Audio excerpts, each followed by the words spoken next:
نحمده ونصلي على رسوله الكريم اما بعد فاعوذ باللہ من الشیطان الرجیم بسم اللہ الرحمن الرحیم وما خلقت الجن والانس الا لیعبدون صدق اللہ العظیم۔ میرے بھائیو، دوستو، بزرگوں، اللہ رب العزت نے ہمیں اس دنیا میں ایک مقصد کے تحت پیدا کیا ہے۔ اللہ تعالیٰ نے ہماری پوری کی پوری کامیابی اپنے پورے کے پورے دین میں رکھی ہے، اور یہ دین اللہ تعالیٰ نے اپنے قرآن مجید میں بیان فرمایا ہے۔ تو ہمیں چاہیے کہ ہم قرآن مجید کو پڑھیں اور اس کو سمجھیں اور اس پر عمل کرنے کی کوشش کریں۔ تو جیسا کہ آپ سبھی لوگ کو یاد ہوگا کہ پچھلی مرتبہ ہم نے سورۃ البقرہ کے دوسرے رکوع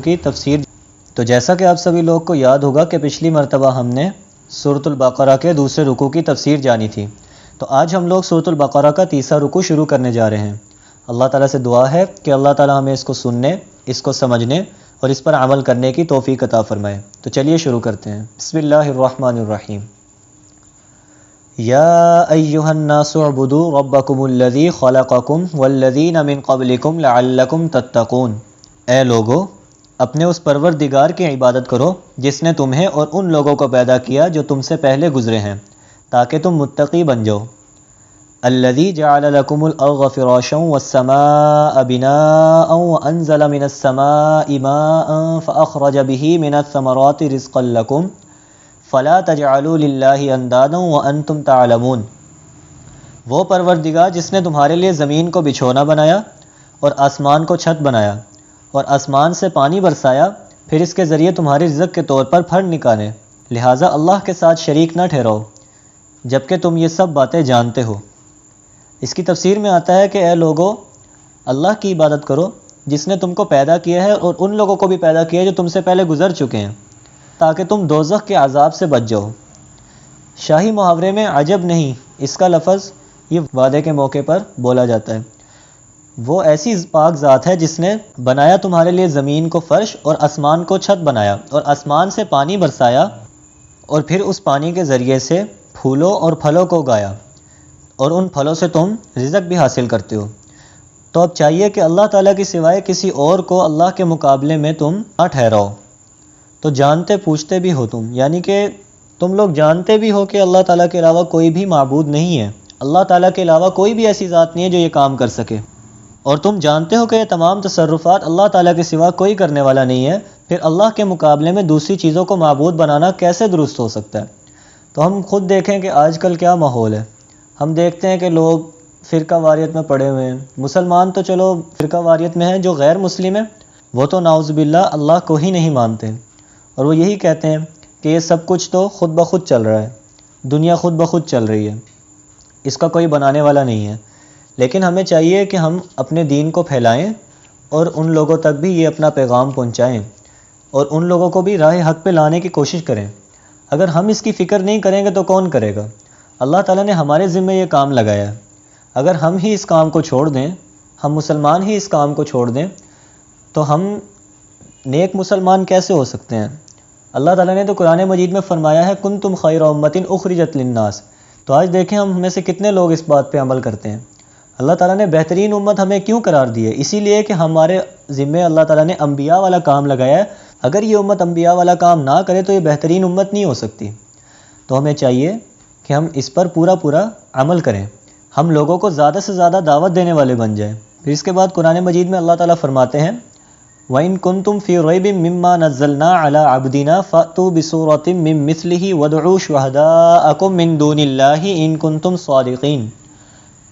اور اگر تم اس قرآن کے بارے میں ذرا سا بھی شک کرتے ہو جو ہم نے اپنے بندے محمد صلی اللہ علیہ وسلم پر اتارا ہے، تو اس جیسی کوئی ایک صورت ہی بنا لو، اور اگر سچے ہو تو اللہ کے سوا اپنے تمام مددگاروں کو بلا لو۔ پھر اس کے بعد اللہ تعالیٰ فرماتے ہیں فَإِن لَّمْ تَفْعَلُوا وَلَن تَفْعَلُوا فَاتَّقُوا النَّارَ الَّتِي وَقُودُهَا النَّاسُ وَالْحِجَارَةُ أُعِدَّتْ لِلْكَافِرِينَ۔ پھر بھی اگر تم یہ کام نہ کر سکو، اور یقیناً کبھی بھی نہیں کر سکو گے، تو ڈرو اس آگ سے جس کا ایندھن انسان اور پتھر ہوں گے اور وہ کافروں کے لیے تیار کی گئی ہے۔ اس کی تفسیر میں فرماتے ہیں کہ اگر تم لوگ کچھ خلجان میں ہو اس کتاب کی نسبت جو ہم نے نازل فرمائی ہے اپنے خاص بندے پر جو تم سب میں اچھا ہے، تو اگر تم اس میں کوئی شک کرتے ہو تو ایک محدود سا ٹکڑا ہی بنا کر لے آؤ جو اس کا ہم پلہ ہو، کیونکہ تم بھی عربی زبان جانتے ہو اور اس کی نظم و نثر کے مشتاق ہو۔ تو یہ قرآن پاک بھی یعنی عربی زبان میں ہے اور تم بھی عربی زبان جانتے ہو، کوئی اس کے جیسی صورت، کوئی اس کے جیسی آیت بنا کے لکھاؤ۔ اللہ تعالیٰ نے ایک کھلا چیلنج دیا کفار کو، اللہ تعالیٰ نے کفار کو یہ کھلا چیلنج دیا کہ تم بنا کے لکھاؤ، اور اللہ تعالیٰ نے ساتھ ہی یہ بھی فرما دیا کہ تم یقیناً اس کو نہیں بنا سکتے۔ اللہ تعالیٰ نے فرمایا پیغمبر صلی اللہ علیہ وسلم نے اس کی کوئی مشق بھی نہیں کی تھی، اللہ تعالیٰ نے ہی ان کو یہ سب سکھلایا تھا۔ اور جب اس کے باوجود تم قرآن کے ایک ٹکڑے کی بھی مثل نہ بنا سکو تو بشرط انصاف بے تعامل ثابت ہو جاوے گا کہ یہ معجزہ من جانب اللہ ہے اور آپ اللہ کے پیغمبر ہیں، اور بلا لو اپنے حمایتوں کو جو اللہ سے الگ الگ تجویز کر رکھے ہیں اگر تم سچے ہو۔ یعنی اگر تم اللہ تعالیٰ کے سوا کسی اور کو معبود بناتے ہو تو ان کو اللہ کے سامنے لے آؤ، اللہ کے مقابلے میں لا کے تو دکھاؤ ان کو۔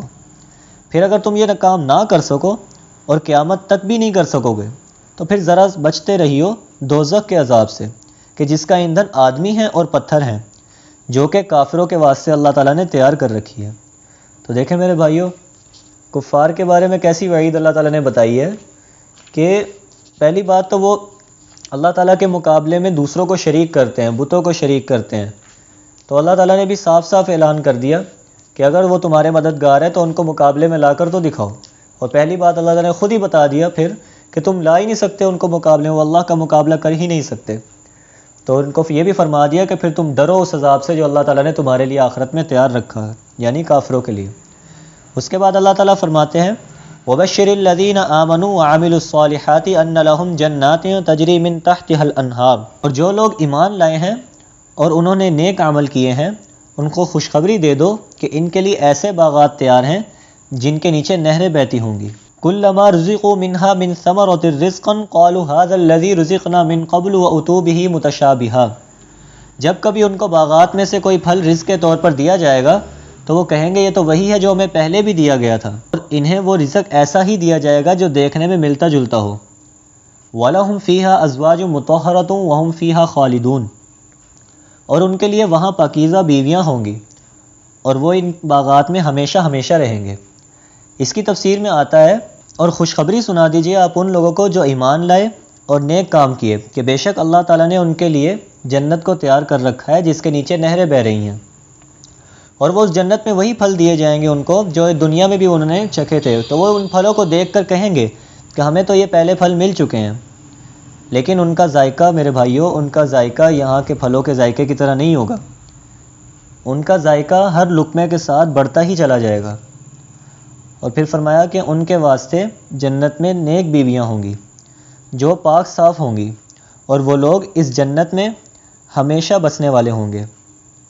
اچھا اب یہ بات ہے کہ ہر بار ملتا جلتا پھل ملنا لطف کے واسطے ہوگا کہ دونوں مرتبہ پھلوں کی صورت ایک سی ہوگی جس سے وہ سمجھیں گے کہ یہ پہلی ہی قسم کا پھل ہے، مگر کھانے میں مزہ دوہرا ہو جائے گا جس سے ان کو سرور بڑھ جائے گا۔ تو دیکھیں میرے بھائیو اللہ تعالیٰ نے کیا بیان فرمایا کہ اللہ تعالیٰ نے وہاں کے پھلوں کا ذائقہ ہر لقمے کے ساتھ ساتھ بڑھا دیا۔ تو دیکھیں آج ہم دنیا میں پھل کھاتے ہیں، بار بار کھاتے ہیں تو بندہ اکتا جاتا ہے، لیکن جنت کے کھانے اور جنت کے پھل سبحان اللہ، وہ ایسے پھل ہوں گے کہ بندہ ان کو کھاتا ہی چلا جائے گا۔ اور مزے کی بات یہ ہے کہ جب انسان جنت میں جائے گا نا تو انسان سوچے گا کہ یہ میرے سامنے درخت ہے، مثال کے طور پر میں اس کا پھل کھاؤں، تو اس کو جا کے توڑنا نہیں پڑے گا، وہ پھل، وہ درخت اللہ کی قدرت سے خود ہی اس کے پاس چل کر آ جائے گا۔ اور جیسے ہی وہ انسان، وہ نیک شخص جو جنتی ہوگا، وہ اس پھل کو توڑے گا تو فوراً اس کی جگہ دوسرا پھل نکل آئے گا، تاکہ جنتی کے خیال میں یہ بات نہ آ جائے کہ میرا جنت میں ایک پھل کم ہو گیا۔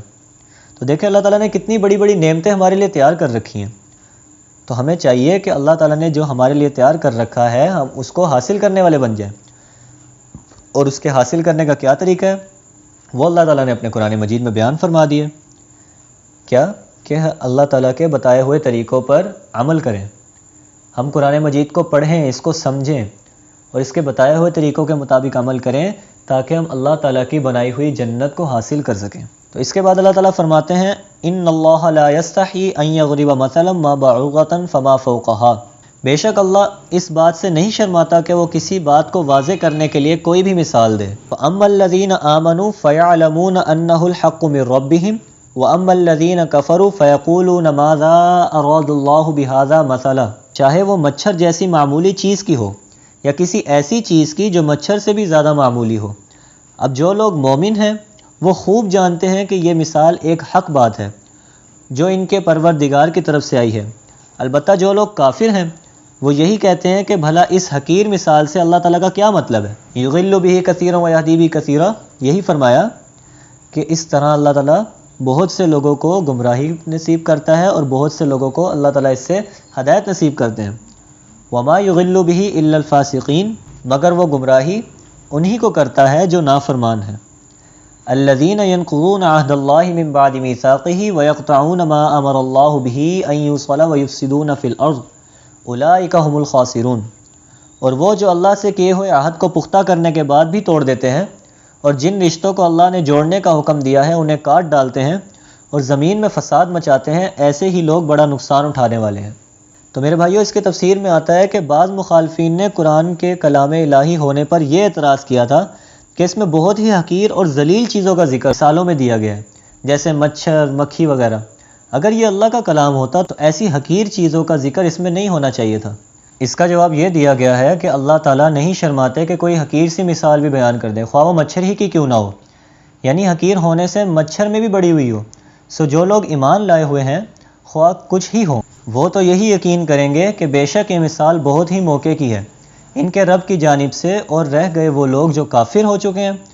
سو چاہے کچھ ہی ہو جائے وہ یوں ہی کہتے رہیں گے کہ وہ کون سا مطلب ہوگا جس کا قصد کیا ہوگا اللہ تعالیٰ نے اس حقیر مثال سے۔ اللہ تعالیٰ نے ان کو اس مثال کی وجہ سے گمراہ کر دیا، یعنی اللہ تعالیٰ بہت سو کو اس مثال کی وجہ سے گمراہ کر دیتے ہیں اور بہت سو کو اس مثال کی وجہ سے اللہ تعالیٰ ہدایت دیتے ہیں، اور گمراہ نہیں کرتے اللہ تعالیٰ اس مثال سے ان لوگوں کو مگر جو نافرمانی کرنے والے ہیں، جو کہ توڑتے رہتے ہیں اس معاہدے کو جو اللہ تعالیٰ سے کر چکے تھے۔ اس کے استحکام کے بعد، یعنی جب ہماری روحیں اللہ تعالیٰ کے پاس تھیں تو ان تمام روحوں نے اللہ تعالیٰ کے رب ہونے کا اقرار کیا تھا، تو یہ لوگ اس اقرار کو توڑتے ہیں اور ان تعلقات کو بھی توڑتے ہیں کہ جن کو اللہ تعالیٰ نے جوڑنے کا حکم دیا ہے۔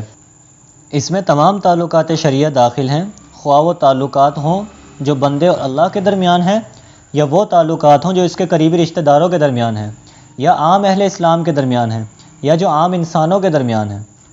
اور یہ لوگ فساد کرتے رہتے ہیں زمین میں کفر و شرک کی وجہ سے، کیونکہ کفر و شرک ایک تو خود بھی فساد ہے اور دوسروں پر ظلم اور ناحق شناسی جو کفر کے لوازم میں سے ہے وہ اس سے بھی فساد کرتے ہیں۔ بس یہ لوگ ہیں پورے خسارے میں پڑنے والے کہ دنیا کی راحت اور آخرت کی نعمت سب ہاتھ سے دے بیٹھے، کیونکہ حاصل کی دنیاوی زندگی بھی ہمیشہ تلخ ہی رہتی ہے۔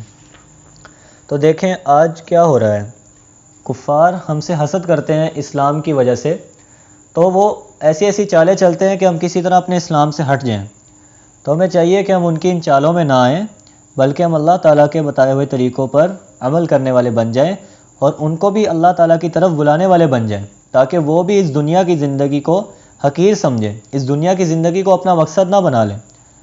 انہوں نے دنیا کی زندگی کو اپنا مقصد بنا لیا ہے اور آخرت کو بھلا بیٹھے ہیں، اسی وجہ سے وہ اتنے گمراہ ہیں۔ تو یہ ہماری ذمہ داری ہے کہ ہم ان لوگوں تک یہ اللہ کا پیغام پہنچائیں۔ اس کے بعد اللہ تعالیٰ فرماتے ہیں کیف تکفرون باللہ وکنتم امواتا فاحیاکم ثم یمیتکم ثم یحییکم ثم الیہ ترجعون، تم اللہ کے ساتھ کفر کا طرز عمل آخر کیسے اختیار کر لیتے ہو، حالانکہ تم بے جان تھے، اسی نے تمہیں زندگی بخشی، پھر وہی تمہیں موت دے گا، پھر وہی تم کو دوبارہ زندہ کرے گا اور پھر تم اسی کے پاس لوٹ جاؤ گے۔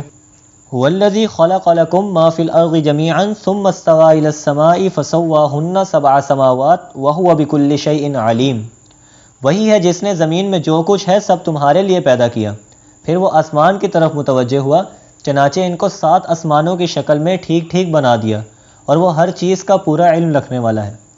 اس کی تفسیر میں آتا ہے بھلا اللہ تعالیٰ کی ناشکری کیوں کرتے ہو، اس کے احسانات کو بھلا دیتے ہو اور غیروں کا کلمہ پڑھتے ہو، حالانکہ اس پر دلائل واضحہ قائم ہیں کہ صرف ایک اللہ ہی عبادت کے مستحق ہے۔ مثلا یہ کہ تم بے جان تھے، یعنی نطفے میں جان پڑنے سے پہلے، سو تم کو اللہ تعالیٰ نے جاندار کیا، پھر تم کو موت دیں گے، پھر دوبارہ زندہ کریں گے یعنی قیامت کے دن، پھر انہی کے پاس تمہیں جانا ہے، یعنی میدان قیامت میں حساب کتاب کے لیے حاضر کیے جاؤ گے۔ اور وہ پاک ذات ایسی ہے جس نے تمہارے فائدے کے لیے جو کچھ بھی زمین میں موجود ہے سب کا سب یہ فائدہ عام ہے، کھانے پینے کا ہو یا پہننے اور برتنے کا یا نکاح اور روح کو تازگی بخشنے کا، پیدا کیا ہے اللہ تعالیٰ نے سب کچھ تمہارے لیے۔ تو اس سے معلوم ہوا کہ دنیا کی کوئی چیز بھی ایسی نہیں ہے جس سے انسان کو فائدہ نہ پہنچتا ہو، اور اس سے لازم نہیں آتا کہ ہر چیز کا ہر استعمال حلال ہو۔ پھر توجہ فرمائی آسمان کی طرف، یعنی اس کی تخلیق اور تکمیل کی طرف۔ تو درست کر کے بنا دیے ان کو 7 آسمان، اور وہ تو سب چیزوں کا جاننے والا ہے۔ تو بس میرے بھائیوں، آج ہم نے سورۃ البقرہ کا تیسرا رکوع مکمل کیا ہے۔ دیکھیں اس آخری بات میں بھی اللہ تعالیٰ نے یہ فرما دیا کہ اللہ تعالیٰ کا انسان کتنا ناشکر ہے۔ اللہ تعالیٰ نے قرآن مجید میں جگہ جگہ یہ بات بیان کی ہے کہ اللہ تعالیٰ کا انسان کتنا زیادہ ناشکر ہے۔ اللہ تعالیٰ نے ہمارے لیے زمین میں ہر چیز کو ہمارے لیے پیدا کیا، اور پھر بھی ہم اللہ تعالیٰ کی ہر ایک نعمت کو استعمال کرنے کے بعد بھی اللہ تعالیٰ کی ناشکری کرتے ہیں۔ تو اللہ تعالیٰ نے ہمیں اس کی یاد دہانی دلائی ہے کہ تم لوگ بے جان تھے، ایک نطفے تھے، ایک گندا نطفہ تھا، ایک ایسا نطفے سے اللہ تعالیٰ نے تمہیں پیدا کیا، اور آج انسان کہتا ہے کہ مجھ سے بڑا کوئی نہیں۔ یہاں تک کہ غرور میں تو فرعون نے اپنے آپ کو خدا بھی کہہ دیا، اور بہت سے ایسے کافر گزرے ہیں جنہوں نے خدائی کا دعویٰ کیا، اور ایسے ملعون بھی ابھی گزرے ہیں کہ جنہوں نے نبوت کا دعویٰ کیا۔ تو اللہ تعالیٰ ہم کو یاد دلا رہے ہیں کہ تم صرف ایک نطفے کی پیدائش ہو۔ پھر اللہ تعالیٰ نے ہمیں زندگی اور موت کے بارے میں یاد دلایا۔ تو اللہ تعالیٰ نے بیان فرما دیا کہ تمہارا حساب ہونا ہے، تم اپنے حساب سے بھاگ نہیں سکتے۔ دنیا میں تم جو مرضی کر لو، آخرت میں تمہاری پکڑ ضرور ہوگی، تم سے حساب ضرور لیا جائے گا۔ تو میرے بھائیوں، ہمیں چاہیے کہ ہم گناہوں سے زیادہ بچنے اور نیکی کے کام زیادہ سے زیادہ کرنے والے بن جائیں۔